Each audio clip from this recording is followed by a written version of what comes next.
네, 더 디베이트에 오신 것을 환영합니다. 오늘은 금속품말 사출 성형, 그러니까 MIM 기술 기반의 초정밀 부품 소재 전문 기업이죠. 한국 PIM에 대해 이야기 나누겠습니다. 네, 반갑습니다. 한국 PIM. 기존의 주력이었던 내연기관 부품 사업을 넘어서서 이제 전기차나 로봇 같은 미래 산업으로 좀 전환한다. 이런 기대감 덕분에 2025년 10월 31일에는 주가가 상한가를 기록하기도 했죠. 네, 최근 시장에서 아주 뜨거운 관심을 받고 있는 기업입니다. 특히 그 독보적인 MIM 기술력이 강점으로 계속 꼽히고 있고요. 그렇습니다. 그래서 오늘 저희는 이 제공된 자료를 좀 바탕으로 해서요. 한국 PIM을 둘러싼 이런 높은 시장의 기대, 또 주가 상승이 과연 그 미래 성장 잠재력을 합리적으로 반영한 결과인가? 아니면 혹시 기존 사업의 어떤 위험 요인이나 신사업 성공의 불확실성 같은 걸 간과한 좀 과열된 양상은 아닌지 이걸 양측 입장에서 좀 깊이 있게 분석해 보려고 합니다. 저는 한국 PIM의 그 차별화된 기술력 그리고 성공적인 신사업 다각화 이걸 볼 때 현재 시장의 기대는 충분히 근거가 있다. 그리고 미래 성장성이 매우 높다. 이런 관점에서 먼저 말씀드리겠습니다. 네, 저는 좀 반대 입장인데요. 현재 주가나 기대감은 약간 과도하다. 여전히 높은 내연기관 사업 비중이라든지 아직은 좀 불확실한 신사업의 성과 그리고 재무 지표상으로 봤을 때 고평가된 부분들 이런 내재된 위험 요인들을 좀 더 신중하게 봐야 한다. 이런 입장에서 논의를 풀어가 보겠습니다. 네, 그럼 먼저 제 입장을 좀 구체적으로 말씀드리겠습니다. 한국 PIM은요, 이게 단순히 부품을 만드는 회사를 넘어선 기술 중심의 기업이라고 봐야 합니다. 이 금속분말 사출 성형, 그러니까 MIM 분야에서는 국내 1위 입지를 아주 굳건히 하고 있고요. 특히 국내에서는 유일하게 티타늄 MIM 양산 기술을 보유하고 있다는 점, 그리고 여기에 더해서 3mm 이하의 초정밀 부품 제작이 가능한 마이크로 MIM 기술까지 확보했다는 것은 경쟁사들이 정말 따라오기 힘든 확실한 기술적 해자다. 네, 저는 그렇게 생각합니다. 이런 기술력이 그냥 연구실에 머무는 게 아니라 실제 시장 변화에 아주 발빠르게 대응하는 모습으로 나타나고 있습니다. 아시겠지만 점차 축소될 내연기관 시장의 대안으로 전기차용 브레이크 부품이라던가 자율주행용 ADAS 카메라 모듈 케이스, 또 IT 기기용 스마트워치 부품, 더 나아가서는 휴머노이드 로봇의 핵심 부품인 감속기 소재까지 이렇게 고부가가치 신사업으로 포트폴리오를 성공적으로 전환하고 있다는 거죠. 이건 그냥 계획만 발표한 게 아니고요. 이미 구체적인 제품 개발, 그리고 양산 준비 단계로 나아가고 있는 아주 실질적인 움직임입니다. 실제로 2025년 1분기 영업이익이 전년 동기 대비해서 무려 443%나 급증했는데요. 이건 이런 변화가 재무적으로도 좀 나타나기 시작했다. 이런 초기 신호로 충분히 볼 수 있다고 생각합니다. 또 자본 비율 67.67%라는 안정적인 재무 상태도 이런 성장을 잘 뒷받침해주고 있고요. 베트남에 IT 전용 생산 라인을 증설해서 이게 완공되면 연간 800억 원 규모의 생산 능력을 갖추게 된다는 점, 그리고 미국 테슬라 등으로 추정되긴 합니다만 이런 글로벌 기업과 자율주행 부품 공급을 논의 중이라는 점, 이런 것들이 미래 성장에 대한 기대를 더욱 높이는 요인이라고 봅니다. 그래서 저는 현재 시장의 평가는 이런 미래 가치를 반영해 나가는 과정에 있는 것이고 한국 PIM은 이제 막 성장의 출발선에 섰다, 이렇게 보고 있습니다. 네, 그 관점에 대해서 저는 좀 다른 시각을 제시하고 싶은데요. 현재 한국 PIM을 향한 시장의 기대는 기업의 실제 기초 체력, 그러니까 펀더멘털과 비교했을 때 약간은 좀 앞서 나간 과열된 양상이 아닌가 싶습니다. 가장 좀 주목해야 할 부분은 여전히 매출의 절대적인 비중, 2024년 기준으로 보면 81.26%나 되거든요, 이게.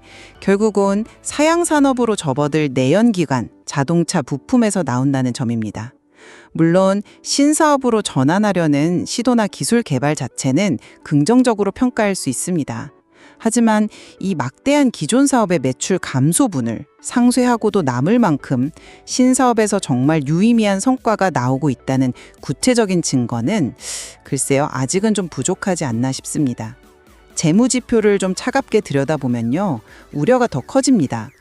2025년 기준으로 주가 수익 비율, PL이 무려 295.62배에 달합니다.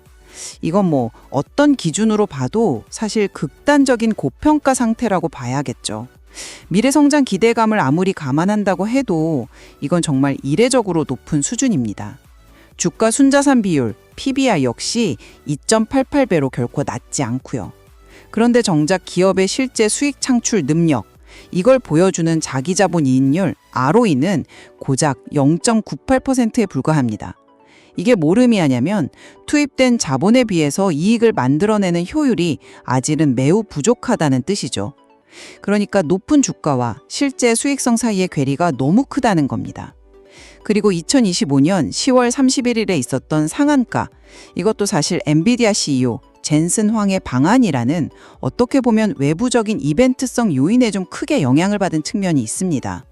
그런데 정작 그날 외국인과 기관 투자자들은 각각 11만 주, 5만 주 이상 순매도하면서 차익 실현에 나섰거든요. 이 점은 시장의 주요 참여자들조차 현재 주가 수준에는 좀 부담을 느끼고 있다, 뭐 이런 방증일 수도 있다고 봅니다. 여기에 더해서 MIM 기술 경쟁이 심화될 가능성이라든지 원자재 가격 변동성, 또 미중 무역 분쟁 같은 외부 리스크도 여전히 존재하고요. 신사업 분야에서 성공적으로 양산을 하고 시장에 안착하는 것, 이건 아직 불확실성이 상당히 크고 여기에는 상당한 실행 위험이 따릅니다. 따라서 현재 이런 높은 기대치는 이런 잠재적인 위험들을 충분히 반영하기 못하고 있다. 저는 그렇게 판단하고 있습니다. 였는데요. 저는 그 부분을 조금 다르게 해석하고 싶습니다. 말씀하신 대로 내연기관 비중이 아직 높은 것은 사실입니다.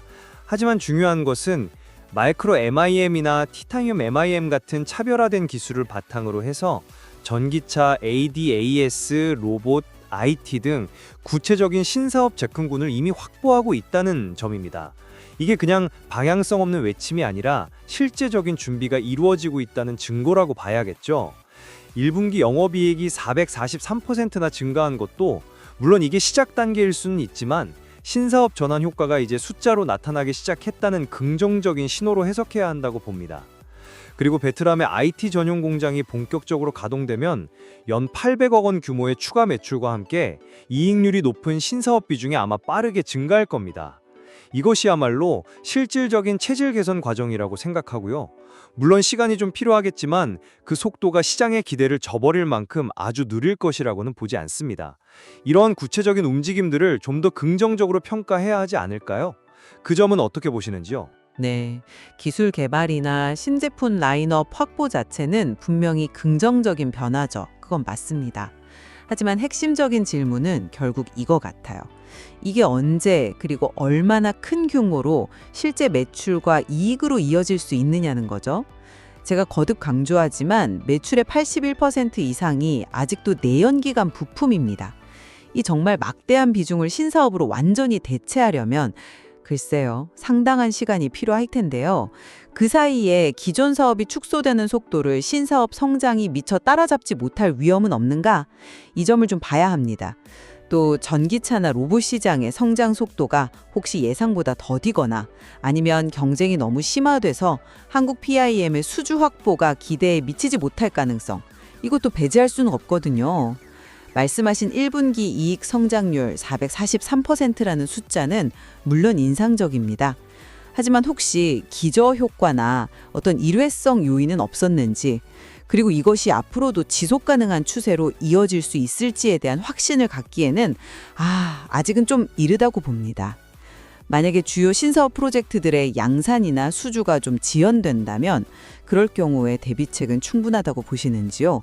속도에 대한 기대가 너무 낙관적일 수 있다는 점을 다시 한번 지적하고 싶습니다. 근데 속도 문제도 결국에는 기술력이 실제 시장에서 통하느냐, 즉 사업화 역량과 시장 경쟁력 문제로 귀결될 텐데요. 이 점에 대해서는 한국 PIM의 기술력이 단순히 실험실 수준에 머무는 게 아니라 이미 시장에서 검증된 경쟁력이라고 저는 말씀드리고 싶습니다. 특히 그 티타늄 MIM과 마이크로 MIM 기술은요, 이게 정말 모방하기 어려운 독자적인 영역입니다. 이미 보그워너 같은 글로벌 1차 협력사를 통해서 현대차나 BMW, 폭스바겐 등 세계적인 완성차 업체의 부품을 공급해온 실적이 있습니다. 이거 자체가 기술의 신뢰성과 양산 능력을 입증하는 중요한 사례라고 보고요. 또한 포스코나 RIST와의 협력을 통해서 티타늄 분말 기술을 내재화하고 원재료부터 완제품까지 이르는 수직 계열화를 추진하는 것, 이것은 단순히 기술 우위뿐만 아니라 원가 경쟁력까지 확보하려는 아주 전략적인 움직임으로 봐야 합니다. 아까 잠깐 언급했지만 테슬라로 추정되는 그런 글로벌 기업과의 협력 논의 역시 이런 탄탄한 기술력을 바탕으로 하기에 가능한 일 아니겠습니까? 이런 기존의 파트너십이나 공급망 레퍼런스가 사업화 리스크를 상당 부분 완화시켜준다고 보는데 이 부분은 어떻게 생각하십니까? 네, 기술력 자체의 우수성, 그리고 기존 공급 레퍼런스가 있다는 점, 그 부분은 저도 인정합니다. 하지만 뛰어난 기술 하나가 곧바로 새로운 시장, 특히 경쟁이 정말 극도로 치열한 시장에서의 성공을 보장하지는 않는다는 점을 좀 봐야 합니다. 전기차, 자율주행, 로봇 분야는 뭐 잘 아시다시피 글로벌 빅테크 기업들 그리고 전통적인 강자들이 정말 막대한 자본과 연구개발 역량을 쏟아붓고 있는 격전지잖아요. 한국 PIM이 보유한 MIM 기술이 물론 강점인 건 맞습니다. 하지만 이 기술 하나만으로 그 거대 기업들과의 전면적인 경쟁에서 우위를 점하고 의미 있는 시장 점유율과 수익성을 확보할 수 있을지는 이건 아직 미지수라고 생각합니다. 안정적인 대량 생산 능력, 그리고 지속적인 품질 관리, 또 변화하는 고객 요구에 대한 빠른 대응 능력 등등 사업화 과정에는 사실 기술 외적인 요소들이 굉장히 중요하거든요. 특히 이런 신규 분야에서는 더욱 그렇고요. 그리고 또 하나, 특정 기술에 대한 의존도가 높다는 점도 장기적으로 보면 리스크가 될 수 있습니다. 만약에 경쟁사들이 유사한 기술을 개발하거나 혹은 더 뛰어난 대체 기술이 부상한다면 그때는 어떻게 될까요? 이러한 치열한 시장 경쟁 환경 속에서 한국 PIM이 지속 가능한 경쟁 우위를 확보할 구체적인 전략은 무엇이라고 보시는지 그게 좀 궁금합니다. 단순히 기술력이 뛰어나다는 것만으로는 좀 부족할 수 있다는 거죠. 네, 그런 시장 경쟁 환경을 고려하면 결국 현재의 가치 평가, 즉 밸류에이션의 적정성 문제가 중요해지는 것 같습니다. PER 295배, PBR 2.88배. 이 수치가 전통적인 제조업 기준으로 보면 분명히 높습니다. 그건 저도 동의합니다. 하지만 저는 이 높은 밸류에이션이야말로 시장이 한국 PIM을 더 이상 단순한 자동차 부품주로 보는 게 아니라 미래 성장 산업의 판도를 바꿀 수도 있는 핵심 소재 기업으로 인식하고 있다는 증거라고 해석합니다. 시장은 현재의 이익보다는 전기차, 로봇, 자율주행 같은 이런 미래 산업에서의 폭발적인 성장 잠재력에 베팅하고 있는 것이죠. 마치 초기 단계의 바이오 기업이나 플랫폼 기업을 평가하는 것처럼요. 이제 막 성장의 씨앗을 뿌리고 있는 기업에게 현재의 낮은 ROE 0.98%라는 이 수치만을 잣대로 평가하는 것은 뭐랄까 나무가 아니라 씨앗만 보고 판단하는 것과 좀 비슷하다고 생각합니다. 물론 위험은 있습니다. 하지만 높은 기대 수익률을 추구하는 과정에서 나타나는 자연스러운 현상으로 볼 여지도 있지 않을까요? 그렇다면 이 정도의 독보적인 기술력과 성장 잠재력을 가진 기업에 대해서 어느 정도의 프리미엄이 적절하다고 보시는 겁니까? 전혀 없다고 보시는 건 아닐 테고요. 미 성장성에 대한 프리미엄 섭제를 부정하는 건 아닙니다. 당연히 성장 가능성이 있다면 프리미엄을 받아야겠죠. 하지만 이건 정도의 문제입니다. PER 295배는 글쎄요, 프리미엄을 넘어서서 제가 보기에는 거의 위험 수위에 도달한 수준입니다. 이건 정말 작은 악재나 혹은 실적이 시장 기대치에 조금만 못 미쳐도 주가가 크게 하락할 수 있는 극단적인 변동성을 내포하고 있습니다. 미래의 꿈만 가지고 현재 이렇게 높은 가치를 정당화하기는 솔직히 좀 어렵습니다. 낮은 ROE를 단순히 성장 초기 단계라서 그렇다고만 치부하기에는 실제 투입된 자본이 얼마나 효율적으로 이익을 만들어내고 있는지에 대한 근본적인 질문을 던지게 됩니다. 이익 창출 능력이 뒷받침되지 않는 성장은 결국 사상 누각일 수 있거든요. 그리고 제가 아까도 말씀드렸지만 10월 31일 시장의 기대는 한몸에 받았던 바로 그날조차 외국인과 기관이 대규모로 순매도를 보였다는 사실, 이게 단순한 차익 실현을 넘어서 현재 밸류에이션에 대한 부담감을 느낀 합리적인 투자자들의 판단일 수 있는 점도 간과해서는 안 됩니다. 그렇다면 제가 오히려 반대로 여쭤보겠습니다. 현재 이 극단적인 밸류에이션을 정당화하려면 구체적으로 어느 정도 수준의 신사업 성과, 예를 들어서 매출 비중이나 이익 기여도가 단기간 내에 나타나야 한다고 보십니까? 그리고 그 목표 달성 가능성은 현실적으로 얼마나 높다고 판단하시는지요?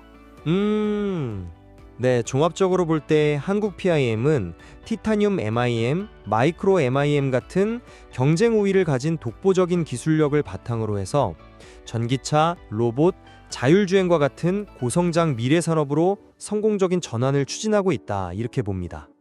베트남 공장 증설이라든지 글로벌 기업과의 협력 가능성 같은 구체적인 성장 동력도 확보하고 있고요. 따라서 현재 시장의 평가는 이러한 미래 성장 가치를 미리 반영해 나가는 과정에 있으며 장기적인 관점에서 봤을 때 성장 잠재력이 매우 큰 기업이다, 이렇게 결론 내릴 수 있겠습니다. 네, 제 입장을 다시 한번 정리하자면 이렇습니다.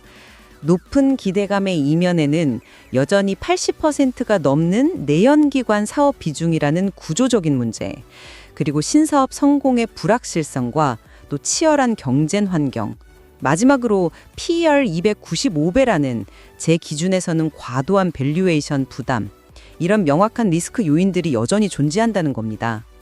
기술력 자체는 분명히 주목할 만합니다. 하지만 이것이 실제 재무 성과로 제대로 연결되고 또 시장 경쟁을 이겨낼 수 있을지는 앞으로 좀 더 면밀하게 검증해 나가야 할 과제라고 생각합니다. 현재의 기대는 이러한 위험 요인들을 충분히 고려하지 않은 결과일 수도 있다. 이 점을 좀 강조하고 싶습니다. 네, 오늘 저희가 논의한 이 한국 PIM 사례는 혁신 기술을 보유한 기업이 마주하게 되는 정말 거대한 성장 기회와 동시에 또 극복해야 할 현실적인 도전들을 잘 보여주는 것 같습니다.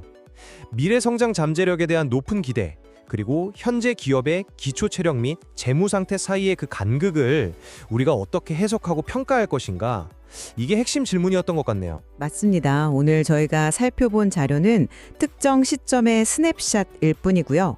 한국 PIM의 진짜 미래는 앞으로 펼쳐질 기술 개발의 성과나 또 시장 상황의 변화, 그리고 무엇보다 경영진의 실행 능력에 따라서 달라질 것입니다.